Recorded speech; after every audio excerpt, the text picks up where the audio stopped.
Tilehurst End podcast by Reading fans for Reading fans.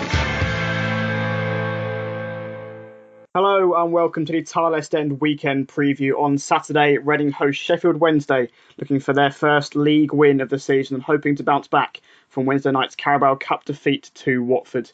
My name is Olly Allen, your host for today's show. I'm pleased to say that I'm joined once again by the Wokingham paper's Tom Crocker. How's it going, Tom? Not too bad, thank you. Been a bit of a mixed week, I suppose you could say, but yeah, still waiting for that win. Yeah, of course. Watford winning 2-0 last night at the Millennium Stadium to progress to round 3 of the League Cup. I think it's the first time Reading have gone out at this stage since that 6-0 defeat to Peterborough 4 or 5 years ago. But we'll start with how that defeat affects Saturday's game because it does come after sort of two decent-ish results in the league. Last weekend's last gasp draw at Villa especially. And we're certainly not back to sort of where we were before those two away games, but do you think sort of we've seen how fragile mentally this squad is? Do you think confidence will be knocked, or is it a case that of sort of Watford are a Premier League team and we were always going to sort of find it hard against them? Yeah, I guess we'll find out on Saturday is the only answer really. I thought after the last round they beat Birmingham and we were hoping that would be a confidence booster, and then they went and lost to Bolton at the weekend. So it's hard to sort of tell. But yeah, like I say, Watford, when you look to the lineups, maybe you'd have fancied Reading to have a decent chance, but I think quite a lot of those players are still good quality players, and you see Watford have won every game in the Premier League, and a lot of these guys wouldn't have had a chance because of that. Obviously, you looked at Chalobah came in, brilliant game from him, and a few of the other guys that you might not have heard of have played well, and I think it's just more of a case of I think their quality showed in the end. Reading didn't play as well as they could have done, but I think even if they would have done, it would have been a pretty tough game. Watford were pretty much in control of it, had options on the bench if they needed them. I think, yeah, hopefully it's just more of a case of beaten by the better side rather than getting massively down on it. Obviously, a lot of changes to the team on Wednesday as well, so players had a chance to stake a bit of a claim, and you have to hope that maybe they can try and carry on they obviously got a big boost from the draw at Villa, the last minute penalty there, so you hope that they can sort of use that rather than Wednesday's night's game, use that as a bit of an anomaly hopefully, and then take the Villa game into Saturday. But yeah, it's only really know when we get going on Saturday. Confidence has been a big problem for a few months for this team, and any little knock you worry about, but hopefully a few of these guys now will have a bit of confidence in the league form, at least with a couple of draws, and take that into Saturday's game. I mean, especially that second goal for Watford, you can't really do anything about. I think that's a once in a blue moon strike, really. I think it's definitely one of the best goals that I've seen at the Millennium in the last few years. And I wasn't actually too worried about what I saw on Wednesday, sort of as I wrote in the report for the Tilehurst End. It was really our finishing that sort of let us down. I think Mark McNulty had that chip over the goalkeeper, and if he'd put a little bit more on, he probably could have scored. Liam Kelly sort of had a volley from sort of just inside the box. Liam Moore, I think, had a header go over from a corner that he might have been able to keep down. And sort of we did sort of still create some good chances against a decent Watford side. As you mentioned, 3 wins from 3 in the Premier League, and still some really good players in there. But some people were concerned with the defeat. I think Paul Clement mentioned that he wasn't overly impressed with one or two players, and I suppose one sort of way of trying to resolve that, Tom, is bringing some new blood into the team, whether that be sort of youngsters or indeed sort of new signings. And the loan window shuts on Friday. Do you think we could see any last minute deals? I think the original message was no after the weekend, but asking Paul Clement last night, he sort of said that they might do something. There might be one more to come in before the weekend, and I think that could possibly depend on who goes out. I think they're looking at 2 or 3 that could possibly still go out. So I think unless they can do that, I don't think they'd add another one in. So it's possible though. It sounds like they are still having a little look around, and I suppose when you haven't won a game, that's probably understandable. But yeah, it's nothing imminent, like Paul Clement said. As the days go by, the hours go by, it looks more and more unlikely. But I think they are still having a little look and could bring in one more. But I think you look at sort of Pella Clement, Adrian Popper, those sort of guys might have to go out for that to come in first. So we'll have to keep an eye on it. But yeah, I don't think anyone would complain if there was a particular player worth to come in and try and strengthen the squad a little bit. But it's not going to be sort of mass changes before the weekend. It's going to be pretty much they've got a big squad now, and they've just got to get the most out of the players that they've got. So I think they have got some quality players there. They're just not performing as well as they could be.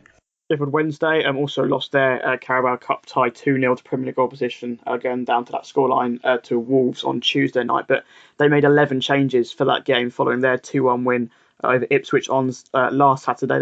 That was their second consecutive league win, so they have built some sort of form going into this game. I'd imagine that they might well fancy their chances against a second from bottom Reading side to try and keep that run going, make it 3 wins in a row. And certainly looking at their squad, that there's a lot of players who performed well in the Championship in seasons gone by, the likes of Fernando Forestieri, Adam Reach, Barry Bannon, who I think signed a new contract this week, and sort of at the same time they're doing what I think a lot of Reading fans want to see at the moment, and that's bringing more young players through. I think largely due to their transfer embargo this summer. Yeah, I'd like to say Sheffield Wednesday got good players in there, and they're a pretty solid Championship team. Really, you look through it, and a lot of those guys have been there for a lot of years. Like you say, Bannon, and I think Palmer and Lees, and Ati Nuhiu up front. It seems like every year they play Reading, it seems to be half the team's pretty much the same. So you know what you're going to get from them. And like I say, they've had the embargo lifted now, and they've got good quality players as well. I think Stephen Fletcher came off the bench last week, and they've got players who can score goals. They've got a good solid side. They've won their last couple of games, so I think they're starting to pick up now, and they're always, last season was a bit of a blip, but they tended to be up in and around there when Carvajal was there, and it's most of the same players really there now. So yeah, they're certainly a decent side. They've got players who are going to hurt Reading, and it's a solid Championship test really, what sort of game you'd expect most weeks, and it's one I think Reading can win, but it's also one that if they don't turn up then they could easily get beaten, and that's quite like most of these games every weekend. And yeah, so like you say, now they've had that embargo lifted, a couple of wins, they'll come full of confidence, and Reading going to have to produce something special to try and beat them. We are actually the favourites for this one. I think probably other than the Bolton game this season, we've not been a favourite for a game, but we are 5-4 to win this one. Wednesday are 9-4. The draw's 11-5 according to the latest odds from Odds Checker #GambleAware. And also, I'm not sure I would put money on us to get all 3 points considering our start to the season, Tom. But from Reading's point of view, sort of a home game against a team who finished 15th last season and who sit 14th at this early stage is sort of a relatively favourable fixture. Sort of when you're still looking for that first win in it, it certainly looks easier sort of on paper than that tricky trip to Villa last weekend that Reading managed to get a point out of. Yeah, absolutely. I think Sheffield Wednesday have lost both their away games so far as well, at Wigan and Brentford. Yeah. So they're obviously they're better at home. Their home wins have been narrow ones against Ipswich and Millwall, who aren't doing great this season either. So it's not like they're putting up too many trees this season. But yeah, it's this. I think Reading, it feels kind of similar to when Clement first came in, the QPR and Preston games. They're games that you look at and you think they are winnable if they can just produce a decent defensive performance and take their chances. It's one of those games, you've got 2-week break coming up after this, and it feels like a sort of a one-off game. You can throw everything into it knowing you've got a bit of a breather afterwards, and hopefully that's the way they approach it. I think they probably will. Paul Clement fully aware that this has become a massive game. They said himself last night they've got themselves into a situation where it has become a huge game already, even this early stage. I mean, if they lose it, they're going to be obviously still in the relegation zone, and I think it's only Ipswich or the other team haven't won a game, and so if Reading lose this one as well, there's going to be suddenly probably a little bit of a gap between them and getting outside the bottom three, and then you go into a 2-week break and it's going to be a negative feeling around everyone, the fans, the whole club, and you look at it and you're facing up to another tough season battling near the bottom again. If they can win, it's going to completely change the feeling. So it's a huge game. I don't think anyone can get away from that. But it is, like you say, it's definitely one that they can go in thinking they can win. They've got to, like you say, confidence of an issue. If they can just get the first goal, I think that'll make a huge difference. And yeah, so try and approach it in the same sort of way they approached some of the ones at the back end of last year, and I think that probably is what they're going to try and do.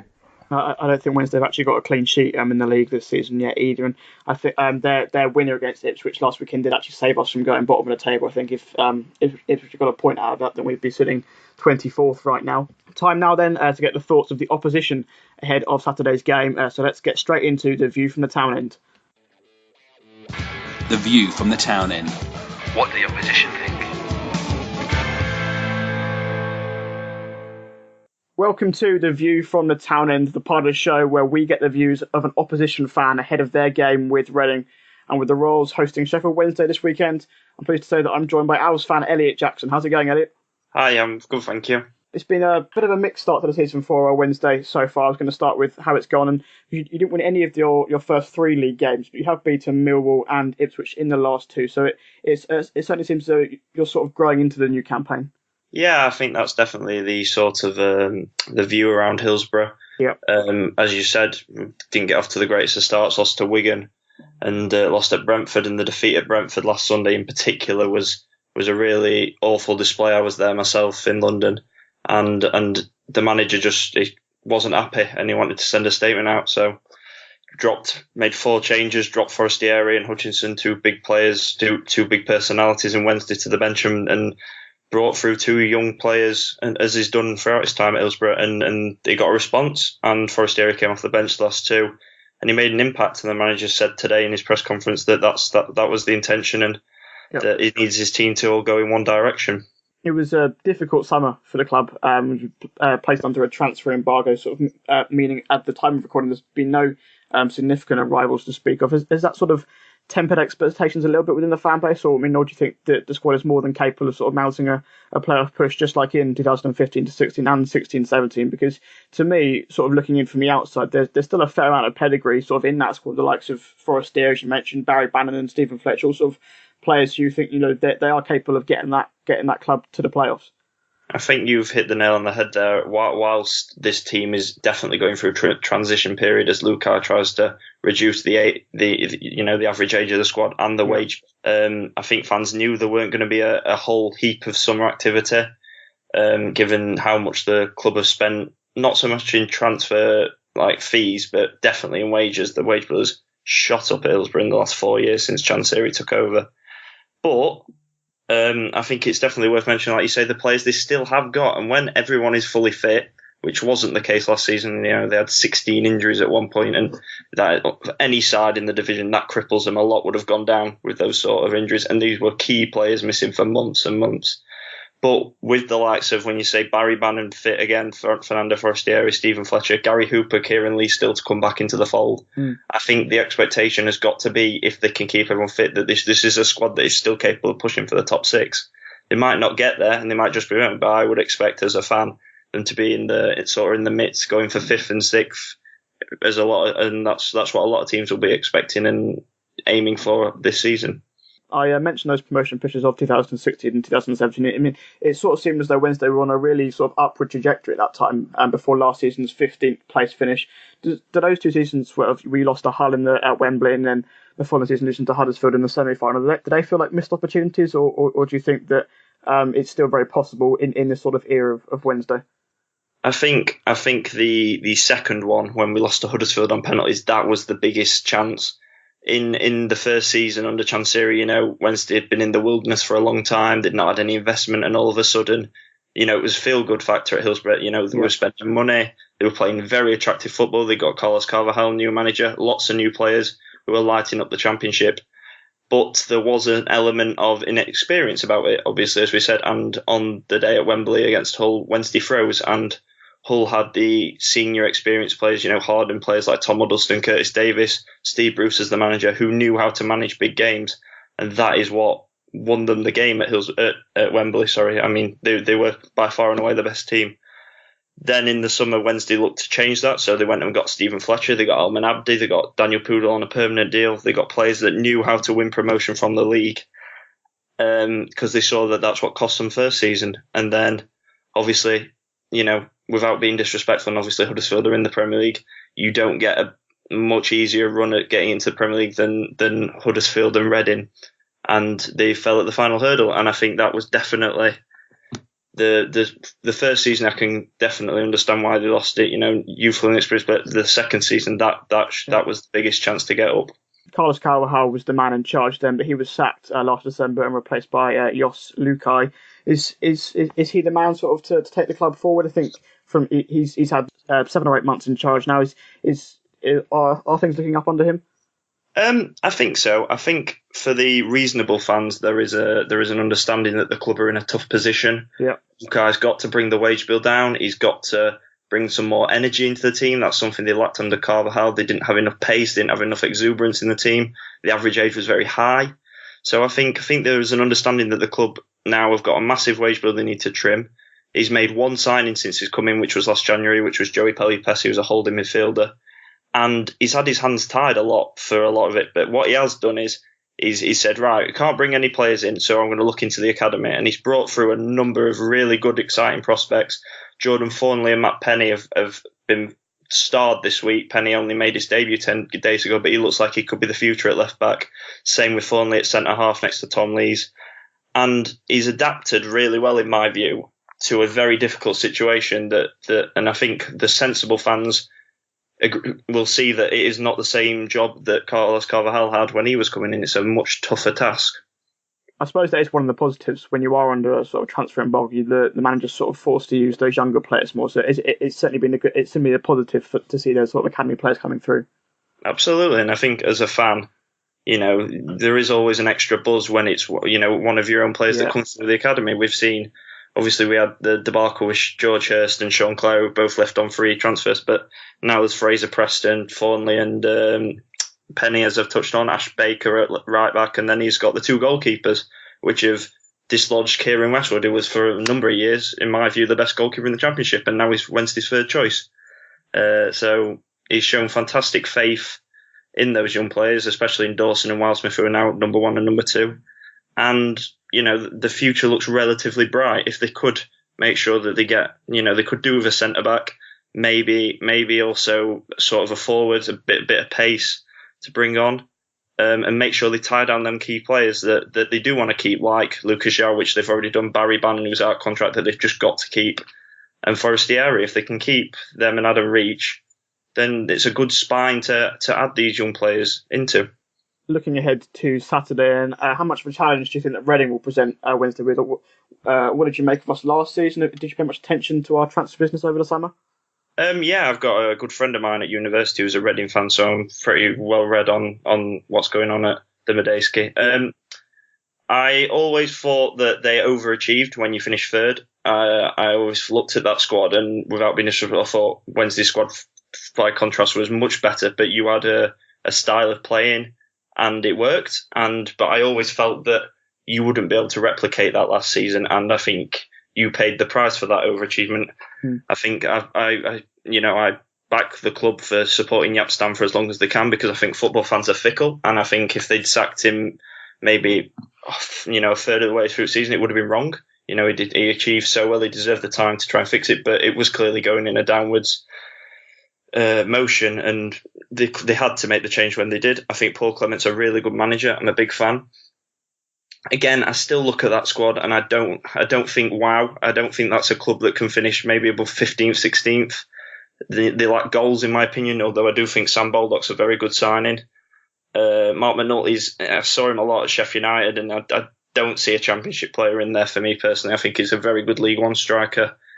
And obviously they've got Bob Varson, who's never been really prolific, and Yaku Mete, who's quite raw at this level, I would say.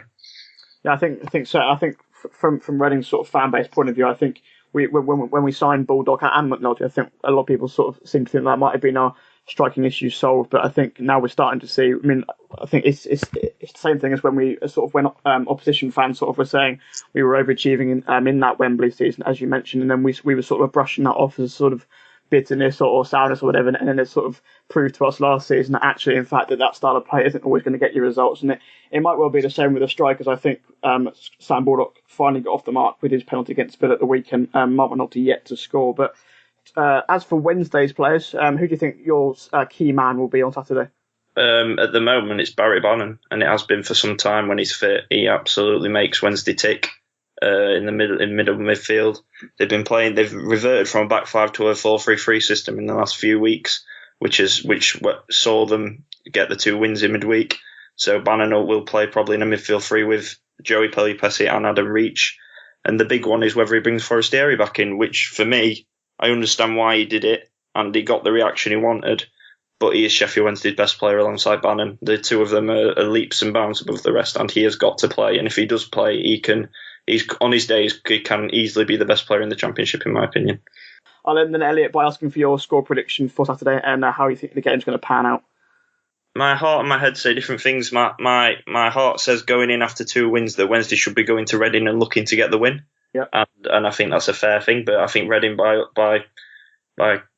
exactly the same will probably look at it and think it's a game we can get our first win against. I think it'll be a bitty game. It'll be a tough game. The games between the clubs over the last few years, especially at the Medeski, haven't exactly been thrillers, and I think it could be separated by the odd goal here or there. My heart kind of says I think Wednesday will win, but my head kind of says 1-1 draw, or maybe Wednesday to nick it 1-0 or 2-1. Yeah, I'm sort of thinking along the similar lines, but I'm going to back my team on this. But I think you have to, especially at home. But I'm probably more, as I said, more hope rather than expectation. I'm going to say 2-1 to Reading, but I think it will certainly be close. My thanks then to you, Elliot, for joining me on A View from the Town End. All the best on Saturday and for the rest of the season. Thank you for having me on anytime. No worries at all. It's now time then for me and Tom to discuss Reading's team news ahead of Saturday and pick our preferred lineups for the game. Get social with the boys. Find them on Twitter at the Tilehurst End and facebook.com/the Tilehurst End. Welcome back to the Tilehurst End weekend preview, looking ahead to Reading versus Sheffield Wednesday. It's time to look at the team news for Saturday's game. Injury-wise, Tom, Mo Barrow is probably the main one you would hope to have back after he sat out Wednesday night's game. And the likes of David Myler, Sonny Luca, who weren't in the squad at all on Wednesday, seemed to just be rested. And then the rest, I suppose, are still sort of looking at the longer-term ones, the likes of Gareth McCleary, Dave Edwards, Callum Harriott and Jordan Abita. Yeah, I think a couple of those guys aren't too far away, but also I don't think they'll be back this weekend. But yeah, I'd like to say Barrow's the big one. I think he probably could have been risked on Wednesday if they really wanted to, but I don't think he would have played the full 90, so they decided it wasn't worth it, which is fair enough. I think they're hoping he'll be all right for the weekend, so I expect him to come back in. And then, like you say, no real change. The other guys that rested out, I don't think there's an injury issues there. It's just a case of trying to give some other guys some game time and see if he can find a winning formula, really. And yeah, Chris Gunter obviously came back in, played 90 minutes, so he's back available now. And so I say the health of the squad hasn't really been too much of an issue. There's plenty of options there for Paul Clement. It's just trying to scramble together a team that's going to pick up all 3 points. We've got the international break coming up, as mentioned. Do you think any of those longer-term ones might be close to return when we resume?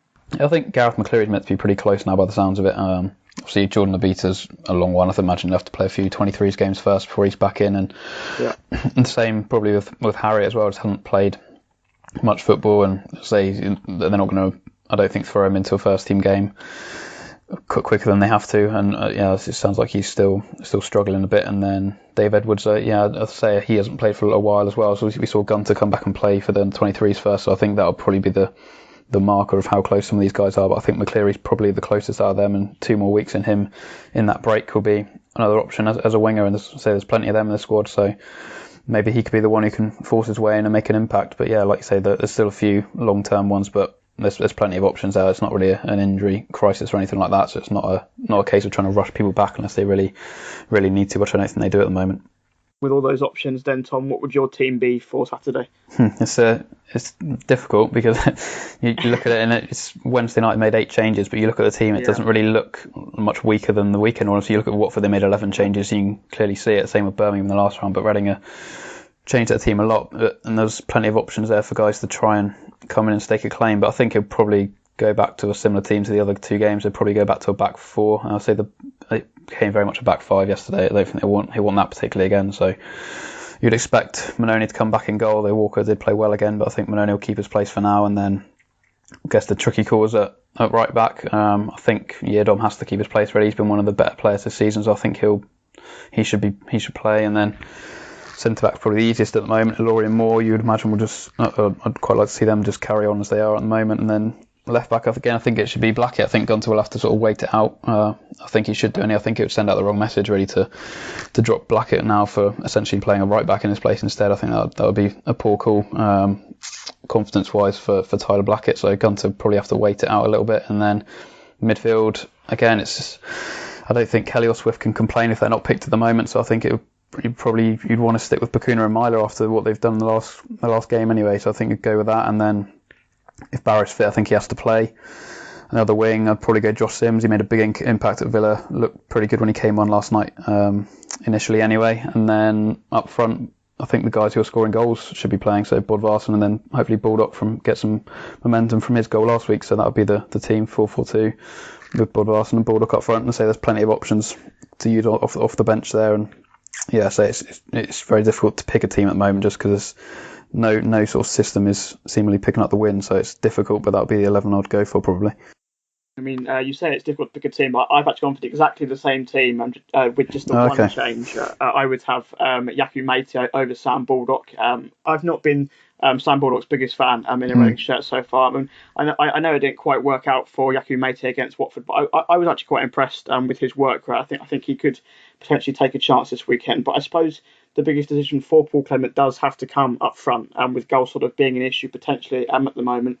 Bodvarsson has 3 out of the 4 league goals, but he didn't make a huge impact at Aston Villa. Yaku Mate and Mark McNulty, both yet to score in the league. As I said, I thought both did okay on Wednesday. And obviously Baldock finally got off the mark with that late penalty at Villa last weekend. So it wouldn't, I suppose, looking at it that way, it wouldn't be great for his confidence, I suppose, if he was dropped after that goal.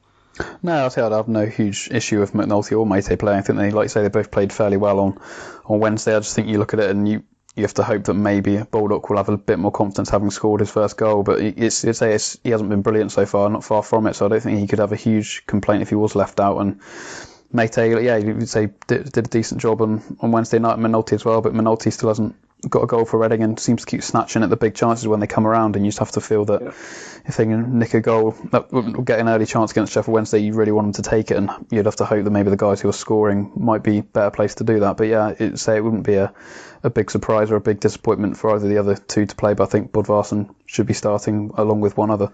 I mean, in the midfield, we've both gone for Leandro Bacuna and David Myler to partner each other. I think that's what I went with last weekend. I mean, that's what Paul Clement went with at Villa. But potentially, do you think? I mean, we have both gone for it, but do you think potentially, if maybe it's not quite working, sort of at the hour mark, you might look to sort of potentially bring in a bit more attacking impetus to that midfield, potentially bringing the likes of John Swift or Liam Kelly on? Yeah, I'll say I don't think it's an ideal pairing at all, but it's just a case of who the best of a sort of a bad bunch in terms of form at the moment. With quite a lot of them, it's difficult to nail down. Obviously, went with the sort of 3-5-2 in midweek, so he could go back to that and put another body in midfield. But I'm not too sure that would be the best thing to do either, with given the wingers that they've got available. So yeah, so it's difficult. I think obviously Kelly's played most games. He got left out last weekend and wasn't great when he came back in on Wednesday night. And John Swift, I think, gave away the ball for the first goal. Got hooked at half time. Hasn't played the last two league games at all, I don't think. So he's obviously not in best of form, not in the best of favour, but he's someone who can come on and have an impact, absolutely. And yeah, obviously Swift and Kelly will both be in the squad, whether it's from the start or from the bench, so they'll probably have some sort of role to play. But just from the start, I think you have to sort of go with Bacuna and Myler, see if that can work longer term, and if not, like you say, make a change. He's not afraid to make early subs. He made all three pretty early yesterday, so yeah, I'd say you use the squad, but I think you'd probably try and stick with Bacuna and Myler, given they managed to get a point last weekend. As for the other players that sort of played on Wednesday, do you think any of them could have? Do you think any of them did sort of potentially stake their claim for a place against Wednesday? I think Sam Walker, as we mentioned, is unlikely to replace Vito Manone in goal. I don't think Omar Richards had his best game at left back, so he seems sort of an unlikely starter. For me, sort of all joking aside, I think John O'Shea was actually Reading's best player against Watford, but really I can't see him playing sort of a second game in 4 days or getting in ahead of Thiago Ilori and Liam Moore. And going forward, we've both picked Josh Sims in our lineup, and he'll probably push for a start after coming on at half time. And then we've already discussed McNulty and Mate. Yeah, I say we asked sort of Paul Clement if any of them have staked a claim. He said one or two have, and quite a few of them haven't. So he's quite clear. Obviously, like I say, I don't think Richards will be coming in at left back, and I don't think Walker. I don't know. It wouldn't be a huge surprise if Walker played in goal. I think he's done well when he's played, but I think it's probably still a little bit early. And O'Shea, I don't think he'll play unless they go with a back five or a back three. I don't think he'll be replacing Ilori or Moore. I think they're both good enough to carry on as that sort of partnership. That's the first choice partnership now, it looks like. And then the only other one really is Gunter, who could well play. There's every chance that Paul Clement could go with him, a bit of experienced leadership in the team at the moment. He could play him at left back or right back. That wouldn't surprise me either. So there's guys in there who could come in and play, but I don't think any of them were that good that you can't pick them, if you know what I mean. So it's not a sort of straightforward choice. A lot of those players will feel that they can produce better than some of the players who've been playing in the league, but I think if you went back to a similar team that's drawn the last two league games, I don't think anyone could really complain. Finally then, Tom, I'll ask you for your prediction for Saturday. I mean, after perhaps being too positive for most of the season so far, I mean, it seems we were both a bit too negative going into the Villa game last weekend, both predicting defeats ahead of that 1-1 draw. Back on home turf, are we going to get that first league win of the season? I'm going to say yes, because like I say, the positivity isn't really working either way, is it? So we'll go. I think so. Yeah, like I said, I've mentioned the sort of QPR and Preston games. So I'm going to stick with another 1-0. I don't think it'll be particularly pretty, but I can just see them getting a goal and defending for their lives and trying to grind out what would be a big win. So I say no result really would surprise me at the moment, but I'm going to go for a 1-0 Reading win. I mean, I might as well be positive as well. I think the team are growing in confidence. Although, I mean, obviously Sheffield Wednesday is far from an easy task, but I think especially with it being at home, potentially I think I'm going to go for a narrow 2-1 win. But saying that, we'll probably end up losing 3-0. But a win would take us nicely, of course, into the international break. I mean, I suppose although that break would then happen at completely the wrong time if Reading have just managed to get their first win.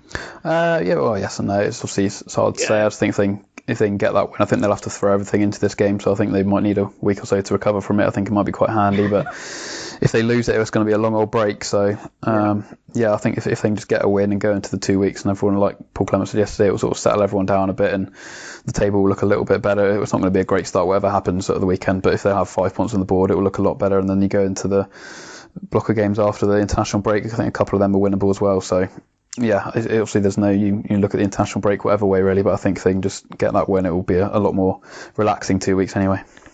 I mean, I'd still much rather go into the international break with a win rather than a defeat. So he's hoping. But just before the international break gets going, though, Mark will be back with the main show early next week to look back on the Sheffield Wednesday game. But for obvious reasons, there will be no weekend preview show next week with no game to preview. Sadly, not the week after either, ahead of the trip to Preston, as I am away again that week, meaning me and Tom will return the week after to preview Hull at home, which is certainly at the moment looking like a winnable fixture. But in the meantime, though, there'll be plenty of content over on the tilehurstend.com. We've got a report and ratings up from the Watford game, and the same will come after the Wednesday game as well. On a similar note, Tom, what can we look forward to on the Wokingham paper in next week or so and over the international break? Yeah, so obviously we've had the Watford reaction and video reaction and stuff like that from Wednesday night, and then we've got the same on Saturday, another home game, and then like I say, it's a couple of weeks off. I think the women are playing the following weekend, so there'll be stuff from that, and hopefully it's a quiet 2 weeks and everyone's a bit more relaxed. But if they lose, I'm sure there'll be plenty to speak about. So I'll be over on Wokingham.today and up on my Twitter at Tom J Crocker. Make sure you go and check that out then. Thank you very much for joining me, Tom, on the Tilehurst weekend preview this week. Pleasure, thank you, Ollie. Cheers. No worries at all. And thank you at home for listening to this week's show. It's the fourth of these shows that we've done in this new preview format. So do let us know if you're enjoying it. Here's the 3 points at the weekend, and come on you R's. The Tilehurst End podcast by Reading fans for Reading fans.